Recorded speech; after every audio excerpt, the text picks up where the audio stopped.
as you can see here, these are my 4 LEGO Harry Potter sets. However, what makes this interesting is the size and scale involved with these sets, and some interesting design choices that LEGO did to make these sets really, I think, something very special, especially for those Harry Potter fans. So we're going to have a look at these sets one by one in, firstly, order of being given to me, and secondly, in order of size. So we're going to start off with my favourite, and I think the highlight of this series, the Harry Potter train.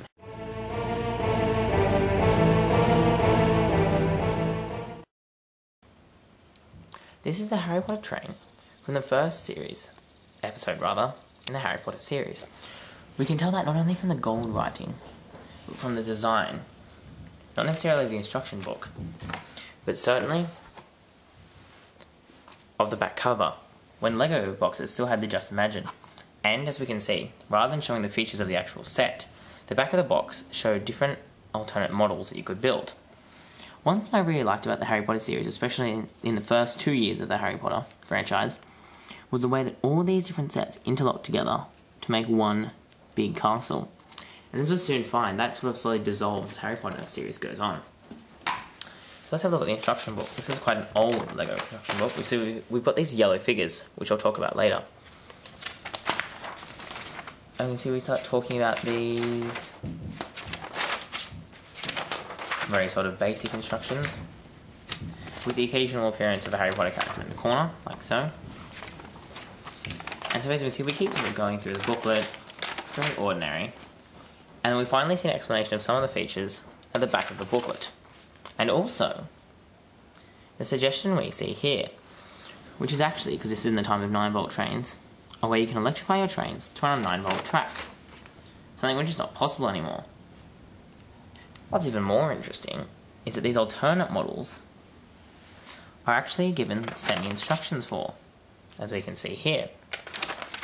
So it's much easier to create these alternate models than it would normally be to do so. And there's an advertisement for the very first LEGO Harry Potter game. Interestingly, the engine is actually missing this little smoke box opener. So now we can actually have a look at the set. I'll get the characters out of the way, and we can see the engines for what they really are. Now, let's have a look at first the locomotive. Now, it's actually quite a nice representation of the Harry Potter Hogwarts Express locomotive, apart from the fact that its wheels are absolutely nothing like the actual prototype. The use of axles here and here, as opposed to having the big driving axles in the centre, really showed us how cheap that they really wanted to make this model. And that's one thing that I've always found a problem with it, that it really does not reflect the driving wheel situation with these trains. However, that aside, we can see we've got this nice representation of the front of the locomotive, with the headlamps and the magnetic couplings.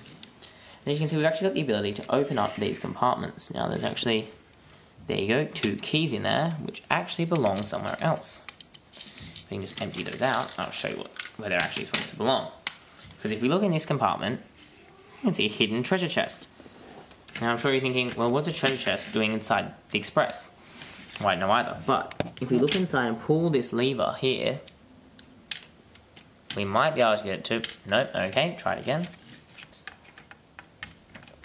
This is a spring-loaded feature. Here we go, let's see if it's going to work. No, okay. Doesn't look like it's going to work. The idea is that if you slide this in, like this, there we go, and then you pull this lever, yay. The chest pops out, and what should be inside it are these 2 keys here. So already we can see the huge amount of play features that have been incorporated into these Harry Potter LEGO sets. Now we can close that back up again. Now we've got a, it's not really a cab here with a couple of levers because we've got that lever in the way. Now we've got magnetic couplings again, the rotation sort. These days LEGO just has big powerful magnets that don't actually rotate but have half north, half south, so it doesn't matter which way they go. And then now we've got the coach. Now you're probably going, tender engine in the movie, where's the actual tender? Well, another thing that I didn't like about this set was that this is clearly a tender engine yet has no tender. However, what's interesting to note is that if you buy the already electrified version of this train, which did actually exists and was produced by Lego, possibly for the second movie, I'm not sure. Came with this engine here, this sort of variation of the station, this coach, and a tender, which I think actually contained the motor for the train. So this doesn't have a tender. Now this is a coach, which is actually quite a nice looking coach. He's got the first class, second class on there, and we can actually have the ability to, hang on, take off the top and seat our passengers. Now what's interesting is we actually got a holographic sticker of, if you know anything about Harry Potter, a chocolate frog card which has Dumbledore on there. So this is actually quite a nice locomotive and train. Now let's have a look at the station. The station is meant to be a representation, loosely based of course, on King's Cross Station. But if you know, you've watched the movie or ever been to King's Cross Station, you'll know that this is really not anything like the actual platform. But the idea is that we've got King's Cross on this side, then if we go like this, through the ticket machine as opposed to the wall, on the other side we've got platform 9 3/4, as you can see clearly by this sign. Now there's not really much here. As you can see, there's this little trolley with a couple of suitcases in it. There's a bin, another trolley, some lights, and a potion book. But an average station. Now onto the characters. Now it came with Hedwig, Scabbers the rat, Neville's frog, despite Neville not actually appearing in this set. And as we can see, a yellow version of Hermione, Ron, and Harry. As you can see, they've all... But these two are in casual clothes, whereas she's already in her uniform. And this Harry I've actually moved the skin colour onto, so he would have originally had these faces. Okay, I've already told you that I don't like the lack of tender in here. I think that the main thing that this set could have actually improved on was possibly the station, which was a little bit plain, but I mean, the size of the set was actually quite large, so, and the train was the main feature. However, I think one thing to add, you can already see that a coupling has aged and fallen off and has broken off. One thing sad is that even though this train, as you see in the instructions, can run on 9-volt tracks, the wheels that they give it actually can't run on 9-volt tracks at all, or any Lego track that's ever been made. Because if you have a look at them, you can see that they don't have the right shape to them. They don't have a flange, which hooks into the rails. So these don't actually go on the rails very well. And even if they do, as you can see, they're really wide wheelbases. And so that means when they go around corners, they simply fall off. And this is strange, because if we actually remove one of these, we can see that there are places to put in a movable pin so that these could do what they should do to go around corners like this. So I think had Lego included those two features into the set from the beginning so that it could be used with people's existing Lego train track, then it would have been a far better set. Overall though, definitely one of my favourite Harry Potter sets. Now I can move on to my next one, and we skip right ahead to the third film of Harry Potter. I got no Lego from the second one. Have a look at this, a little interesting. Now this set, Lego have taken a bit of creative license, because it's meant to be based on the scene in the third one, where Harry's walking down the hallway, chasing someone on the Marauder's map, and is almost caught, and in fact is caught by Snape.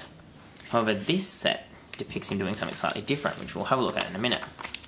So we can see we've got your still old style Lego instructions, with the not showing the little pieces in the corners.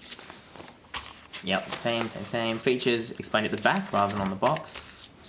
A look at all the other Harry Potter sets, as we can see, and as we can see, I can point this out now. Notice how none of these are designed to go together. Like we've got one of the castle here, one of the castle here, one of the castle here, and one of the castle here. None of them actually fit together, and I think it's from here on where we seriously see the fall of the great age of Lego Harry Potter. And if we separate these, we can see another alternate thing to build, which I think is pretty rubbish. And we've got, now we've started seeing this win thing where you can tell Lego what you think about their sets and you can win all these prizes. And on the back, there's a big sort of world, you could almost say, of Harry Potter right here. And you can actually see the train, in fact, which is exactly the same train, except it's got a different station. And now onto this actual set. Okay. The way this works is such. It's this sort of little building thing, and what we can do actually, which I think is quite cool, we can once again see how well Lego have sort of designed these sets. Now we get Harry's wand here, and we insert it into this hole, twist it round, and then pull it out. Look at this. Sure enough, the statue slides back and either character can jump down there, or using this button on the side, we can push out, maybe, there we go, a potions book. Of course, nothing to do with the movie, but all very interesting the same. Oh, can't get that back in. And now on this set we've got Harry Potter with now a skin colour and a purple cape, which I think looks the best of all his different capes, because there's black starry ones given in the first book. We've got Harry with a wand and the little light on the end if he's doing a spell. We've got the Marauder's map. We've got a rare glow-in-the-dark Snape, because his head actually glows in the dark. I think that's pretty cool. I think this set for its size is a pretty good set, actually. Now, however, what's interesting is that I think that this set, although it's cool, isn't really based from any sort of particular Harry Potter scene, and LEGO's done a lot of creative licensing, so overall, I mean, like, it's a cool set, but it doesn't really have much play value as such, because all you've got is this one scene and these two characters. Another thing interesting to note is how that the wands are actually changing colour. Like, Harry's got a black wand now, whereas in the first one, he actually has a brown wand, which is interesting. Heading now on to the next set. Alrighty, of all the sets, this is my least favourite, obviously, because there's not really much in there. Now, this is actually an unusual set, because it doesn't actually have Harry Potter or Hermione or Ron in there. It's only got Draco Malfoy. And so we can see, once again, very similar book. No alternate building for this one. The Wind Thing and Harry Potter World on the back. However, even a small something, this is feature packed. Now, you've got this very detailed hippogriff, known as Buckbeak, for the fans of the movie, or people who've just seen it, with the moving head and the flapping wings.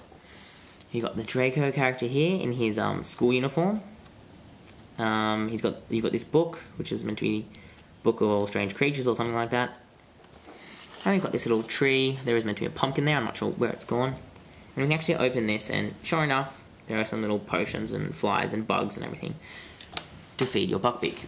So overall, not a bad set, and I don't think there's really much I can criticise about this, except for the fact that maybe Hagrid or Harry or Ron or Hermione included in this set could have made it a little bit better. Apart from that, though, not a bad, probably $10 set. And now, of course, the epic finale. The big castle set. And you just see how big it is. It's actually large. It's not huge, but it's definitely one of the largest LEGO sets I've got. So you can see the size of the box. So obviously there would have been a lot of box bloat with this one. Got a very vast pictures on the inside of what the set does. And we've actually got an explanation of the features on the back now, which is a bit different. And you can see on the back of the box, even though it's upside down, you can see where it fits in with the other invisible sets. Now if we have a look at the tattered instruction book, we can see that we're starting this LEGO getting a little bit more complex, because we've started getting these numbered bag systems. And they actually had those printed on it, which is interesting. And so you can see all the figures included, and once again, these guys' wands have changed. And you can see that we build it in building sort of sections, like so. Yeah, blah blah blah blah. Big picture at the end, a couple of alternate designs, the Wind Thing, and the Harry Potter on the back. Now let's have a look at this set. And this is a really, if the camera comes into focus, there we go. A really interesting set. And I think, first, we're going to have a look at the characters, just because this is going to be a little bit easier. So now we've got a Malfoy. He doesn't come with a wand, he comes with a broom, actually. And he's in his green Quidditch uniform, which is an interesting choice. And we've got Ron and Hermione, with the skin colour now, and in their uniforms with the black. With no capes, actually. I just turned the starry ones. You can see the stars there inside out. We've got Dumbledore in a purple robe, which I think looks a lot nicer and grander than the blue robe, which you see in later sets. We've got Professor McGonagall, which is interesting because she doesn't actually have legs. She's just got a triangle prism-like piece with the printing on the front.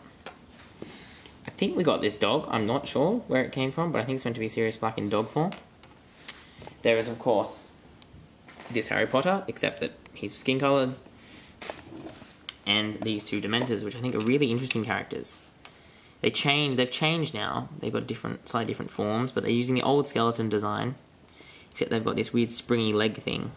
And this soft cape. It's not like the plasticky sort of stuff. It's like a felt cape. And a hood on them. Now the set itself is sort of, really, it's actually 5 parts. First we've got this little gate section, which really, you know, nothing special about this, opening gates. Yeah. Okay. And this is where it starts getting interesting. As you can see, it's really this big structure, and this is actually 3 buildings stuck together. And you actually have the ability to take them apart like so. So it's sort of like, you know, lots of different parts of the one building. If I can just put this back together without destroying the rest of the set. Nope, doesn't look like that's going to happen. Alrighty, we'll just leave that. Okay, so let's have a look first at the main module. Now on the back you're going, what are all these gears? Well, this is something interesting. Here, I actually took a photo while I was building this set again, and it shows you actually how the gear mechanism inside. Here we can see the inside of this complex mechanism. So the way it works is this. We use this, we engage this here, which as we can see, blocks it from spinning. It stops the green thing right here. And then we engage this gear down like this. Now what this does is locks these gears together. Because inside this grey box we've got a wind-up mechanism. So now if I wind, the wind is stopped. Continue winding till we can't wind much further. And now we can see what really happens on the inside. If I lift this, we can see the gears begin to move. So we've got this gear here turning this one, which is turning this one, which is slowly going to, once we engage this door, bring it up.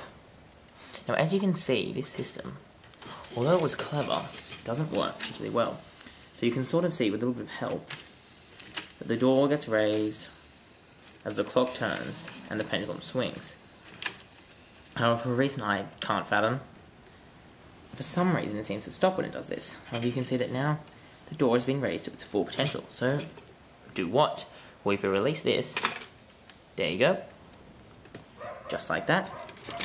The door is back down, and we continue to let the clock keep moving.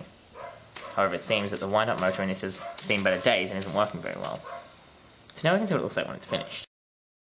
This is the actual set completed, and we can see, hopefully it's actually going to work. But we're going to see these are the 2 levers here. We're going to see if it's going to work for us. Actually, not really. If I turn this, you can sort of... Oh dear. It's a bit sad, unfortunately. The gears are a little bit old, and the wind-up motor's a little seen better days, so we just sort of do this, a bit of fiddling in the back. We can see that the clock face is supposed to turn, the door raises up, gets to the top, then we click this, it should pull down, it didn't then, and the clock keeps going. But as you can see, it's a little bit sad at the moment. So I think this is actually, when it works, a very cool play feature. And it really adds to the set. And you've also got these big, nice door pieces here. Now if we turn around and look at the inside of this module, we can open up the roof a little bit and see there's a little owlery up here, which is actually the original location of the owlery in the movies. However, as we know, the Harry Potter castle, as it's not actually a real castle itself, moves around all the time, so all the parts change. Now let's have a look at these other modules. First we've got this module here, which on the front looks quite nice. We've got, interestingly, a spider web for the front door at the front. And as I said, you can easily get in here, so whatever. And another spider web over here, actually. Something interesting here, a little bit of a little roof. And another roof. Now, if we turn this around, I think this castle has many of the main locations in this Harry Potter movie. We've got Slytherin common room down here. Some moving staircases. As you can see, they move around and join up, so you can get up to here, however not up to here, here, or here. Whatever. We've got a classroom here with actually, as you can see, a rotating blackboard on one side. If you rotate it around, got an old style skeleton in there. And the top floor, we've got the divination room, because we've got a little skeleton and a crystal ball. And then on this side, we've got just a blank sort of potions room, I assume. Seeing the potions here with the hidden key, which actually gets hidden if we do that. There you go, hidden, unhidden. This next one's got a potion with like, but if you pull this out, it's a trapdoor. Okay, whatever. Don't remember seeing that in the 3rd movie, but sure. And at the top we've just got this chest with the magnifying glass in it, which does actually work. Now onto the last module, which is the Gryffindor Tower. And they've really taken Tower to a whole new meaning, seeing that it's actually a building by itself now. Now you can see it's from the 3rd one, because we've got the scratched painting on the front, which, much like at the station, rotating door, with a book on the back, another monsters book. On the front looks quite nice. You turn it around. Got a little common room here. You've got a cool feature with these beds. Sleeping. And just an empty top with Scabbers, the enemy, at the top. Overall, not a bad Harry Potter castle. I can't say because I haven't actually used the other ones. I think the only thing that this thing really sort of needs to spruce it up. Ah, wait, that's for the fault. So what could have made this set even better?